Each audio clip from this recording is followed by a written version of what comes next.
Bonjour et bienvenue dans l'enquête de l'Avent de Marcel. Pensez à bien suivre les épisodes dans l'ordre et depuis le début pour profiter pleinement de cette aventure.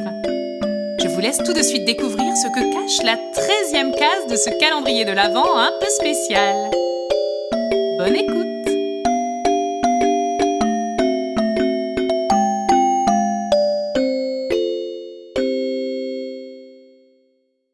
On dit que la nuit porte conseil.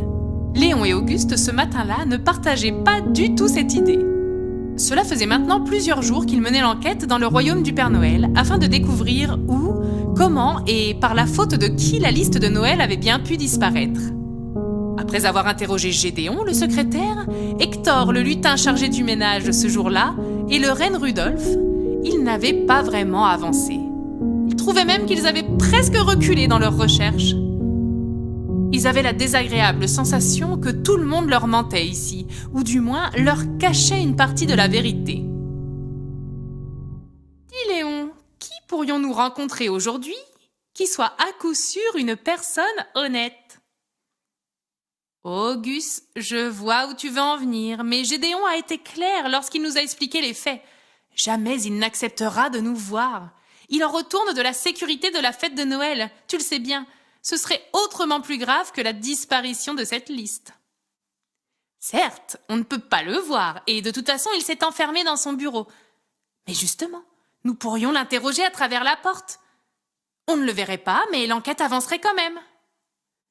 Auguste, tu es un génie! Papy serait tellement fier de toi! Filons vite dire à Gédéon qu'il doit nous conduire jusqu'au bureau du Père Noël. L'idée d'Auguste semblait effectivement très bonne, mais... Auguste, Léon, vous êtes adorables. Mais dites-moi, vous n'y pensez pas sérieusement.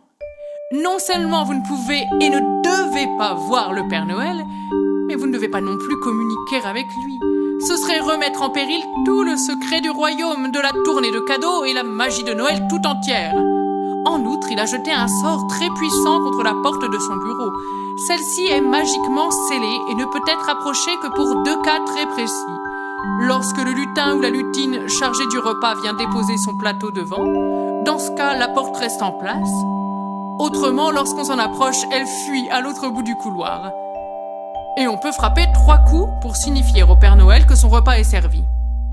Une trappe apparaît alors à travers laquelle le plateau est aspiré, mais personne à ce moment-là ne peut parler avec lui pour autant. Il a coupé le son extérieur. Le deuxième cas qui permet directement d'ouvrir la porte sous la seule et unique condition que la liste ait été retrouvée. En dehors de ces 2 situations, il nous est nous-mêmes impossible d'entrer en communication avec lui. Il tente de reconstituer la liste d'après ses souvenirs. C'est une tâche extrêmement longue et ardue. Il a besoin d'un niveau de concentration qui nous dépasse totalement. Les garçons sentaient peu à peu leur morale s'affaiblir à mesure que la résolution de l'enquête, elle, semblait s'éloigner inexorablement. Ils ne savaient même plus qui aller interroger et décidèrent d'aller se promener dans le domaine afin de s'éclaircir les idées et, qui sait, d'avoir une illumination. Je ne vais pas vous dire à nouveau à quel point les lieux étaient magnifiques. De grandes étendues de nature recouvertes d'une neige impeccablement blanche. Des bâtiments joliment construits en bois avec des toits végétaux se confondaient presque avec l'immense forêt qui bordait le royaume. Le silence qui régnait sur les lieux était apaisant et agréablement ponctué çà et là des rires des lutins et lutines, ou même des reines. Et la fabrique de cadeaux faisait entendre des bruits de scie et autres marteaux qui laissaient imaginer les jolis présents en cours de construction. Léon et Auguste ne voyaient pas davantage de solutions à leurs problèmes, mais cette marche avait au moins le mérite de les avoir rendus plus sereins. Ils savaient que cela les aiderait par la suite. Ils avançaient au hasard le long des chemins tracés à travers la vaste étendue de neige et se retrouvèrent devant un bâtiment qu'ils n'avaient pas encore remarqué jusqu'ici. D'après le grand panneau qui recouvrait la moitié de la façade principale, il s'agissait du centre de formation du pôle Nord. Auguste et Léon, dont la curiosité venait d'être piquée, se rendirent à l'intérieur pour en apprendre davantage sur ce lieu. Ils rencontrèrent dans le hall un groupe de lutins en formation. 3 lutins et 4 lutines qui avaient entre 385 et 408 ans. Ce sympathique groupe de jeunes gens leur proposa de leur faire une rapide visite des lieux. C'est Mélodie, la plus jeune du groupe, mais aussi la plus pétillante, qui prit la tête du cortège et mena la visite. Au fond de ce couloir se trouve l'atelier. C'est là que nous apprenons à manier tous les outils nécessaires à la fabrication des jouets.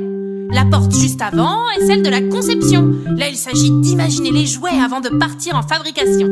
Ici, c'est l'atelier de couture. Par là, les cuisines pour les pâtisseries, sucreries et autres paniers garnis. Tout en haut de la tour, d'où s'échappent de drôles de couleurs par les fenêtres, se trouve la salle de magie. Oh, d'ailleurs, il va falloir que nous ne tardions pas à y aller.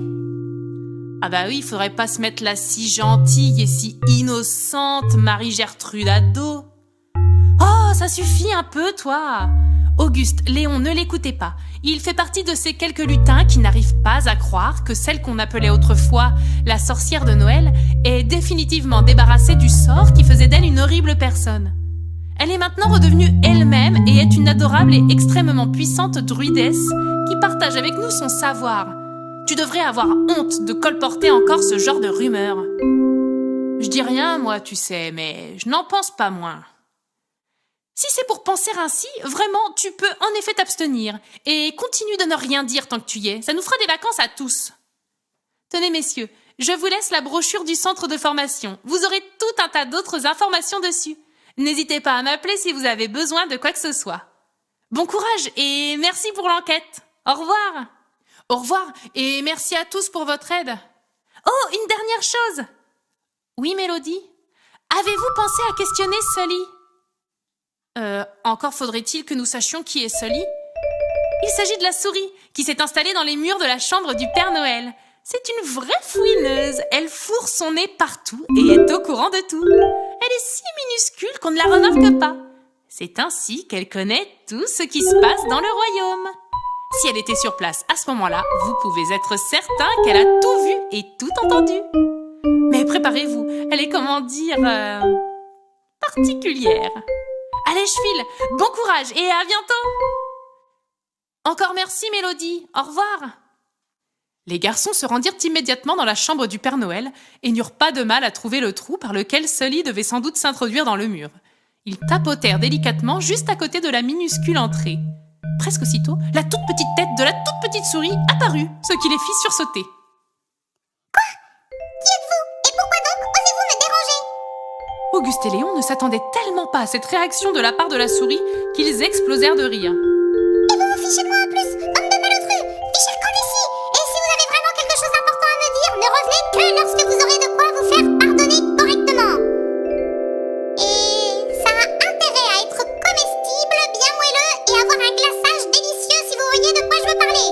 Allez, oust! Quelle drôle de rencontre que venaient de faire les deux frères. Ils n'en revenaient pas. Ils ne pensaient pas qu'il serait si difficile de communiquer avec cette petite souris. Il leur fallait maintenant trouver de quoi l'amadouer.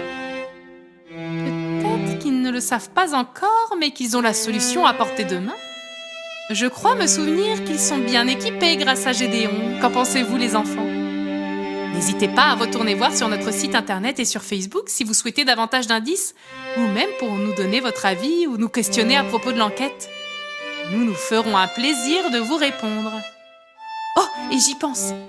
Si vous voulez en savoir plus concernant l'histoire de Marie-Gertrude dont parlaient les jeunes lutins, je vous invite à écouter mon conte intitulé « La sorcière de Noël ».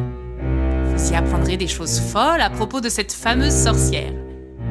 J'espère en tout cas que vous avancez bien dans votre enquête. Je vous donne rendez-vous demain à la même heure pour savoir comment les garçons vont se débrouiller avec cette petite souris. D'ici là, portez-vous bien. Bien à vous. Votre Marcel.